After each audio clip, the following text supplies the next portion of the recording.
Good morning class. स्वागत है आपका हमारे YouTube channel DK competition classes में।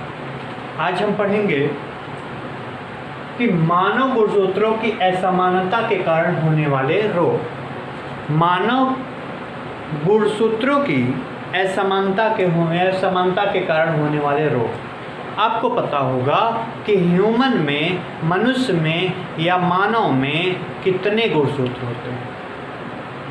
कितने गुणसूत्र होते हैं? 23 पेयर यानी 46 गुणसूत्र होते हैं। ठीक है, उस 46 गुणसूत्र में कोई भी अंतर आया या उस 46 गुणसूत्र में कोई भी डिफेक्ट हुआ तो क्या कहलाता है? वो सिंड्रोम कहलाता है। उस 46 गुणसूत्र में कोई भी कमी आई तो क्या कहलाएगा? वो सिंड्रोम कहलाता है। समझ में आ गया? अब समझते हैं number 1, down syndrome. Down syndrome क्या है?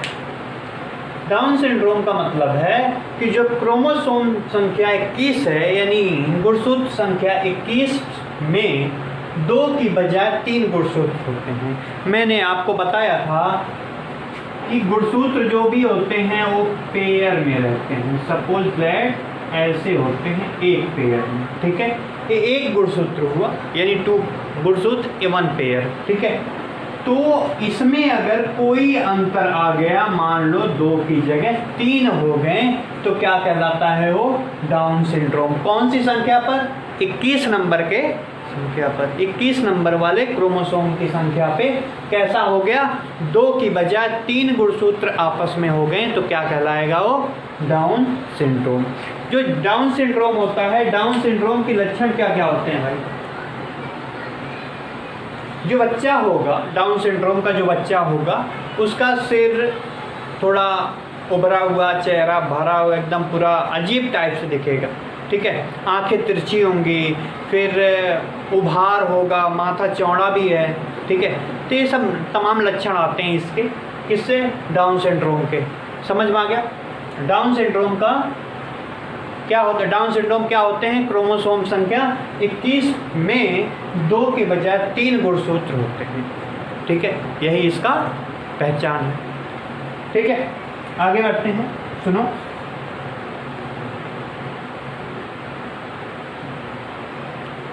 अच्छा, इसमें और क्या हो सकता है कि इसमें अगर जो सर है, सर बड़ा होगा, जीभ जो होती है ना, जीभ मोटी हो जाती है। ठीक है, हम लोगों के तो पतली है, लेकिन इतनी मोटी तो हम लोगों को दिखाई देती है ना, उन लोगों को बहुत ज़्यादा मोटा हो जाता है। ठीक है, तो आवाज़ कैसी आती होगी आप लोग जानते हैं। ठीक है, आगे चलते हैं। दूसरे नंबर पे है क्या? Turner syndrome. अब टर्नर सिंड्रोम क्या होता है? टर्नर सिंड्रोम क्या होता है? इसमें समानता किसमें पाया जाता है भाई? महिलाओं में पाया जाता है। समानता महिलाओं में देखने को मिलता है कि देखो, आपको पता होगा कि 44 ऑटोसोम है। 44 मैंने यहाँ पे क्लियर लिख दिया है कि 44 ऑटोसोम क्रोमोसोम होते हैं, जबकि 2 क्या होता है? सेक्स क्रोमोसोम होता है। 2 सेक्स क्रोमोसोम में इनमें से कोई एक गुणसूत्र की कमी हो गई। इसमें से देख लो, 2 X रहेंगे। अब दोनों X में से किसी एक X की कमी हो गई तो उसे क्या बोलेंगे? Turner syndrome. समझ में? टर्नर सिंड्रोम क्या है भाई? कि जो ऑटोसोम है, 44 ऑटोसोम होती हैं और 2 सेक्स क्रोमोसोम होते हैं, लेकिन ये जो सेक्स क्रोमोसोम हैं, इसमें से एक X की कमी हो जाना क्या कहलाता है? ऑटोसोम। पूछा जा सकता है कि ऑटोसोम में कितने क्रोमोसोम होंगे? आप बता सकते हैं, अगर एक की कमी हो गई तो 45 होंगे।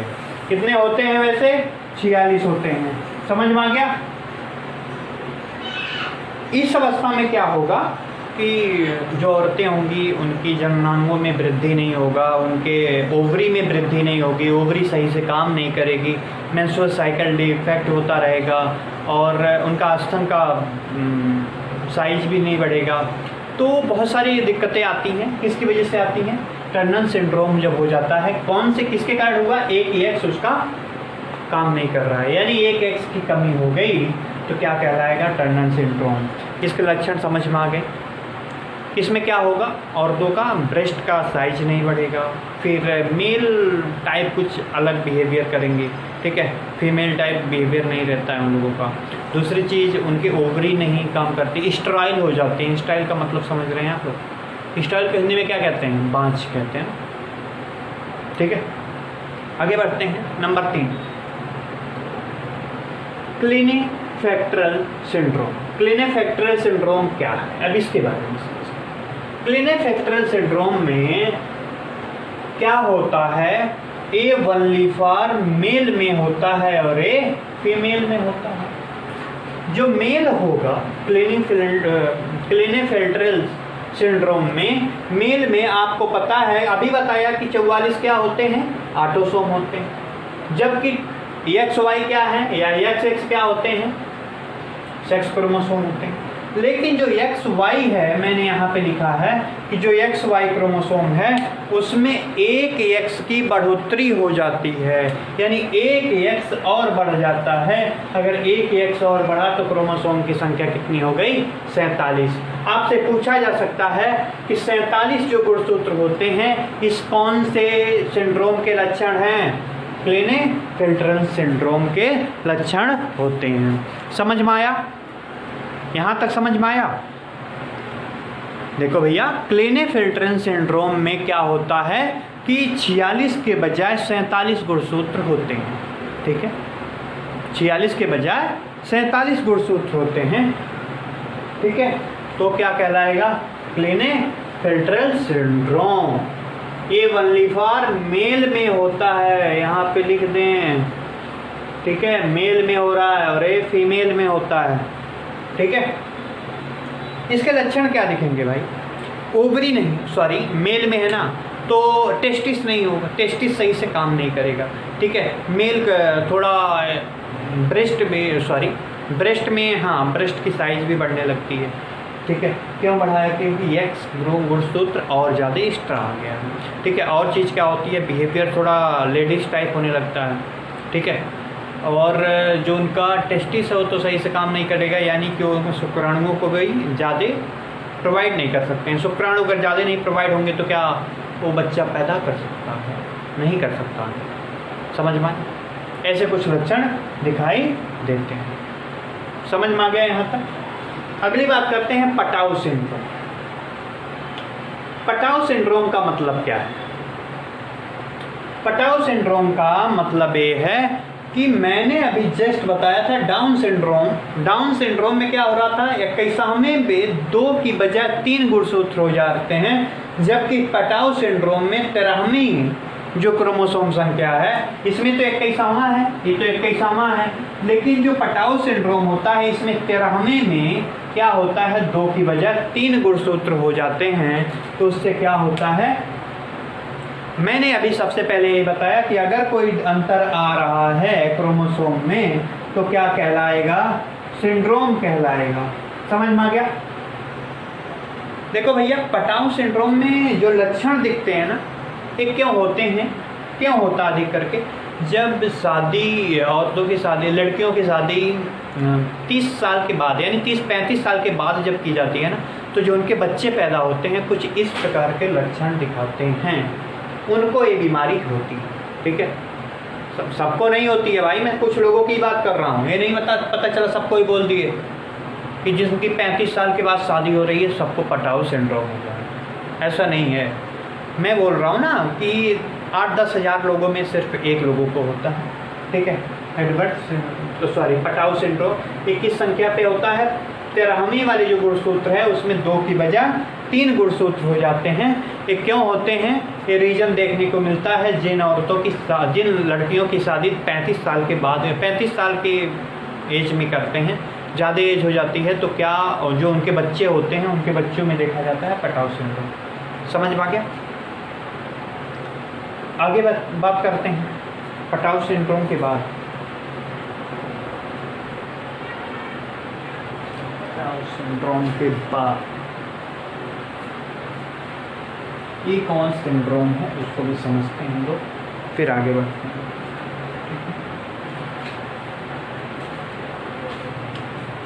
Edward syndrome.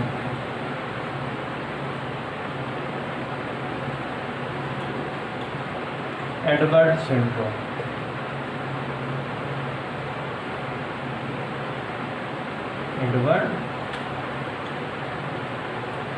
एडवर्ड सिंड्रोम क्या होता है भाई?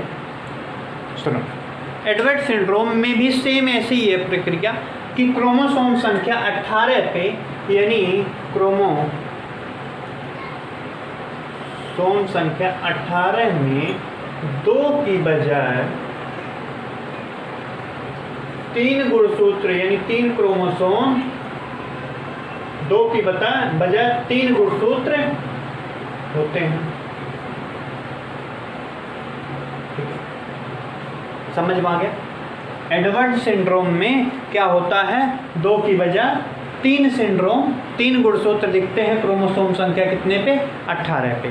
समझ में आ गया? ये कैसे आते हैं? ये भी सेम प्रक्रिया है कि जिन औरतों की शादी 30-35 साल के बाद की जाती है, जिन लड़कियों की शादी, उनके जो बच्चे होते हैं उसमें ऐसा सिंड्रोम देखने को मिलता है। ठीक है, अब घर पे जाके जिद मत करने लगना कि मैं नहीं, मेरी शादी जल्दी करो। मैंने 35 साल बोला है बेटा, अभी उतने हुए नहीं हो। ठीक है, एडवर्ड सिंड्रोम देख लो एक बार, समझ में आया? एडवर्ड सिंड्रोम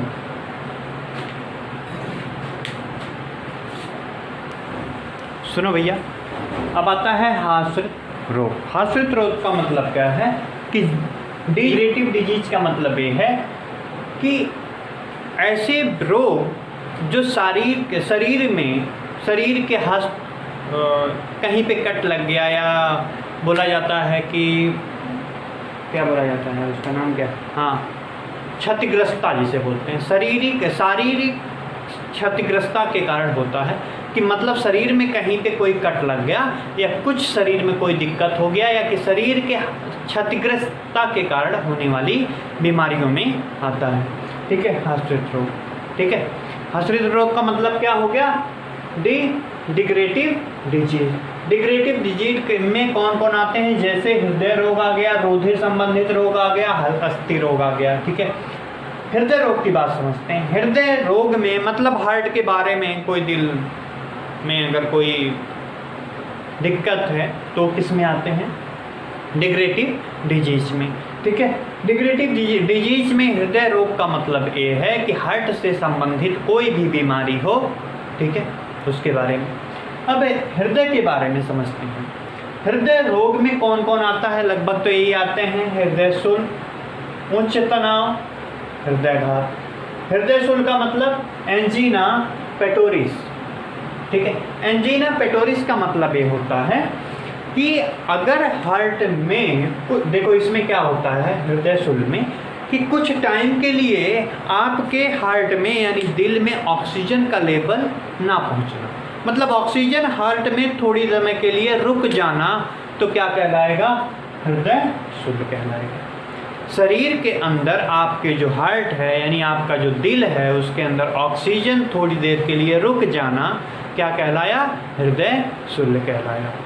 समझ में आ गया? समझ में आया? सुनो भाई, इस अवस्था में क्या होता है, आपकी पूरी बॉडी में जलन होने लगेगा, पूरी बॉडी से पसीना होने लगेगा, गर्दन में दर्द होगा, पूरी बॉडी में दर्द होने लगेगा, आपकी हड्डियों में दर्द होने लगेगा। ठीक है, ऐसे सिम्टम्स देखने को मिलते हैं हृदय शूल में। कभी कभी होता है एकदम पूरा चेस्ट में सांस ले रहे हो, सांस ही नहीं जा रही अंदर। ठीक है, तो उस समय क्या हो जाता है? हृदय शूल होता है। लेकिन अभी नहीं होता है भाई। ठीक है, लोगों की जब एज 30 साल 35 साल के बाद होती है तो होता है, अभी नहीं होगा। ठीक है, अभी खाओ पियो ऐसे, लेकिन याद रखना ज़्यादा ऑयली चीज़ मत खाना। अगली चीज़ सुनो, उच्च तनाव, हाइपरटेंशन। क्या हाइपरटेंशन का मतलब ये होता है कि रक्त का प्रेशर बढ़ जाना, यानी उच्च दाब। उच्च दाब का मतलब यहाँ पे किससे लिया गया है? उच्च दाब किससे लिया गया है भैया? उच्च रुधिर दाब से, यानी हाई ब्लड प्रेशर की वजह से होता है हाइपरटेंशन। हाई ब्लड प्रेशर क्यों होता है? कई रीजन है। नंबर 1, जैसे आपने कभी अंधेरे में गए हो? अकेले अंधेरे में कभी जाना और ऐसे कुछ वहाँ पे डर सा लगने लगता है। जब एक बैग कुछ डरेगा, वहाँ पे सपोज करो कुछ ऐसे लगता है यार कुछ है यहाँ पे, उसके बाद सामने से कोई आ जाए, उसके बाद दिल धक धक शुरू हो जाता है, धड़कना चालू हो जाता है। उस अवस्था में क्या होता है, आपका बीपी बढ़ जाता है, इतना गर्मी हो जाता है ना। ऐसा हुआ है कभी? आप मान लो कभी ऐसा भी होता है कि सपने में आप सोए हैं, सोते सोते वक्त एकदम उठ जाते हो। उठने के वक्त क्या लगता है कि जैसे शरीर में कुछ, जैसे मेरे ऊपर कुछ आ रहा है, या तो होता है कि मैं बिल्डिंग से नीचे गिर रहा हूँ, ठीक है, तो उठ जाते हो, उस समय बीपी बढ़ जाता है। ये भी एक रीज़न है। दूसरा रीज़न ये भी होता है कि आप किसी को बहुत ज़्यादा प्रॉब्लम की बात बता दो, दुख की बातें बता दो, उसकी बीपी बढ़ जाती है, ठीक है।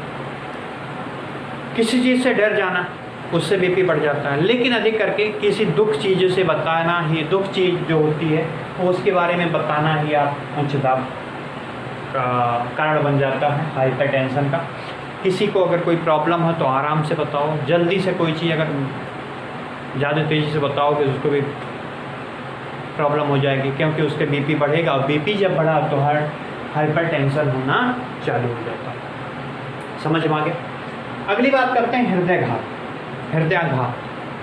हृदयाघात का मतलब क्या है? Heart attack. मैंने बताया था कि हार्ट अटैक का मतलब क्या है कि कोरोनरी साइनस, जो साइनस को कोरोनरी साइनस होती है, उसमें किसका जमा हो जाना? कोलेस्ट्रॉल का लेवल बढ़ जाना। यानी उस कोलेस्ट्रॉल का लेवल बढ़ गया तो क्या होगा, साइनस के अंदर, कोरोनरी साइनस के अंदर ब्लड जा पाएगा? नहीं जाएगा ना। जैसे मान लो भैया ये है, ठीक है, कोई एग्जाम्पल लेके चलो यार, कौन सा एग्जाम्पल? सपोज करो ये दोनों घर हैं, ठीक है, ये बीच में इसकी जगह है जहाँ से रास्ता आने जाने का है, ठीक है, और धीरे धीरे ये दोनों आपस में घर और बड़ा करते गए, आमने सामने करते गए, तो लोगों को क्या होगा, प्रॉब्लम होगी ना आने जाने में। पहले तो अपने आप चले जाते, कोई दिक्कत नहीं होती थी, लेकिन अब यहाँ पे जाम लगने लगेगा ना। सेम हमारे हार्ट में भी वही होता है कि अगर कोई चीज़ हम ज़्यादा यूज कर ले रहे हैं, जैसे मान लो मैंने बताया कि कार्बोहाइड्रेट लिया, कार्बोहाइड्रेट आप लिए, कार्बोहाइड्रेट होने के बाद फैट में बदला, फैट तो किस में बदलेगा, ज़्यादा फैट हो जाएगा तो कोलेस्ट्रॉल में बदलेगा, और जो कोलेस्ट्रॉल होता है चिपचिपा पदार्थ, यानी तेली पदार्थ जो होता है, वही आपको हार्ट अटैक देकर आता है, ठीक है। इसलिए मैं बोलता हूँ कि आप थोड़ा ऑयली चीज़ कम खाओ, ठीक है, ऑयली चीज़ें कम खाओ, जिससे आपकी फैट ना, देखो उतना खाना खाओ जितना पचा सको, ठीक है। इतना खा लिया और खा के सो गए, और सोने के बाद क्या होगा, आपका जो कोलेस्ट्रॉल लेवल है वो बढ़ सकता है ना। क्यों? क्योंकि आप जो कार्बोहाइड्रेट खाए हैं वो कार्बोहाइड्रेट फैट में बदलेगा, और ये जाहिर सी बात है फैट में बदलेगा। जो फैट ज़्यादा आपके शरीर में होता है तो क्या हो जाएगा, कोलेस्ट्रॉल लेवल बढ़ जाएगा ना। इसीलिए अक्सर में देखे होंगे आप लोग, जो लोग हलवाई की दुकान देखते हैं ना, हलवाई की, उस पर जितने लोग रखते हैं, अक्सर मैंने देखा है कि सभी लोग मोटे होते हैं। रीज़न जानते हो? क्योंकि उनके अंदर फैट ज़्यादा हो गया, ठीक है, कार्बोहाइड्रेट खा खा के। उतना खाओ जितना पचा सको। और आप अक्सर देखे होंगे कि जिन लोगों को शुगर होता है, किसकी वजह से होता है? शुगर जो होता है, शुगर मीठा चीज़ खाने की वजह से ही होता है ना। तो इन चीज़ों पे थोड़ा आप खुद ध्यान दो कि मुझे इन चीज़ों से बचना है। समझ में आ गया? अब बात करते हैं रुधिर संबंधित रोग। इधर ही समझ दिख रहा है ना, जरा देखो तो। हाँ, रुधिर संबंधित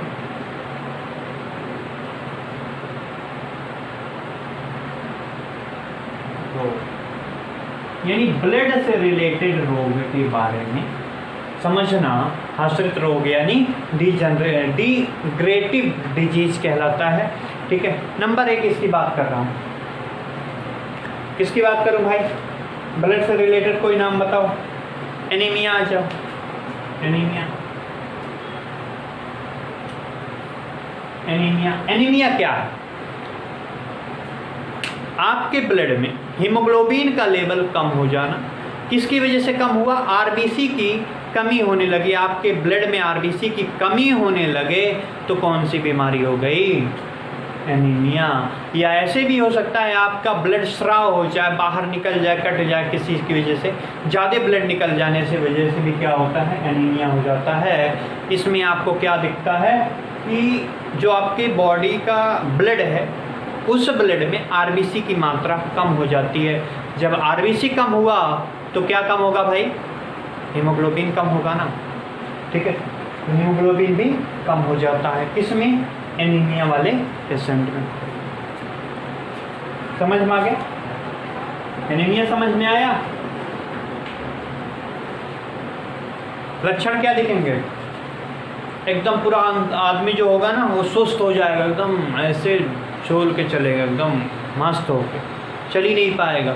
सीढ़ी 2 मंजिले को चढ़ने को बोल दो तो 4 बार बैठेगा तब चढ़ेगा, एकदम पूरा झूल जाएगा। क्योंकि भाई जब ब्लड ही नहीं है आपके ब्लड में, जब आरबीसी ही नहीं है, आरबीसी नहीं है तो क्या नहीं है, हीमोग्लोबिन नहीं है, हीमोग्लोबिन नहीं है तो आयरन भी तो पक्की बात नहीं होगी ना, यानी आपके शरीर में लोहा ही नहीं बचा है भाई, ठीक है। तो पहली चीज़ आपके अंदर सुस्तता आ जाएगी, दूसरी चीज़ पूरा शरीर पीला होना स्टार्ट हो जाएगा, ठीक है, पीला हो सकता है। दूसरी बीमारी का नाम बताओ भाई, दूसरी बीमारी,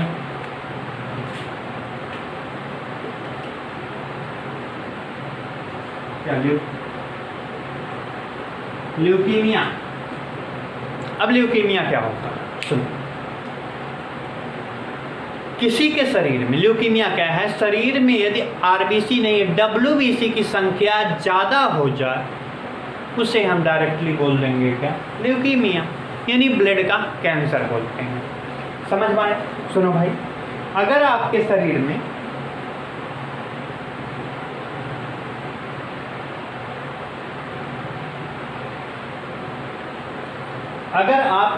में ब्लड जो है उस ब्लड में डब्ल्यूबीसी की संख्या बहुत ज़्यादा हो जाए, और जब शरीर में कोई चीज़ ज़्यादा होगी तो क्या होगा, आप सोच सकते हैं कि आपके लीवर के आकार सूज जाएगा, सूजन आ जाएगी, ठीक है, किडनी भी सूजने लगेगी, बॉडी में पेन होने लगेगा, आपकी बॉडी फूल जाएगी, ये लक्षण दिखेंगे, ठीक है।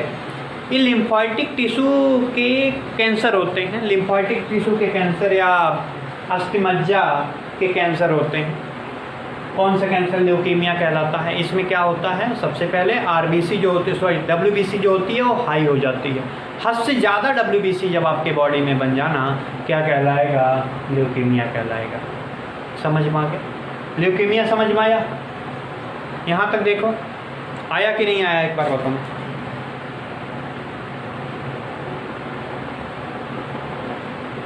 ठीक है, अब बात करते हैं एलर्जी की। किसकी बात करते हैं, एलर्जी क्या होता है। सुनो, एलर्जी यार कैसे,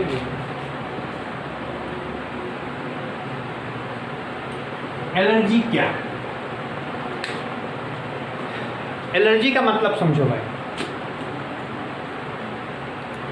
एलर्जी का मतलब ये है कि हमें किसी चीज़ से कोई चीज़ नापसंद है। अगर आपके बॉडी को वो चीज़ नापसंद है तो उसे क्या बोल देंगे हम, एलर्जी, ठीक है। जैसे बोला जाता है ना कि यार तुझे मैं देख लूँगा तो मुझे एलर्जी हो जाती है, तुझे अगर मैं देखता हूँ तो मुझे एलर्जी हो जाती है, यानी आपको पसंद नहीं है। सेम ऐसे हमारी बॉडी में क्या होता है कि आपको कोई चीज़ अगर नहीं पसंद है, आपकी बॉडी को एटमॉस्फेयर से अगर कोई चीज़ नहीं पसंद है तो क्या कहलाती है, एलर्जी। एलर्जी किस किस चीज़ों से हो सकती है, देखो, धूल से हो गया, धुआं से हो गया, रासायनिक चीज़ों से, या पोलन ग्रेन चीज़ों, पोलन ग्रेन से किसी को एलर्जी होता है, या फूल से किसी को एलर्जी होता है, ठीक है। या हर एक चीज़ से लगभग किसी न किसी चीज़ को एक इंसान को एलर्जी होता है, ठीक है। तो किसी किसी को धूप से एलर्जी होती है, किसी किसी को छांव से एलर्जी होती है, ठीक है।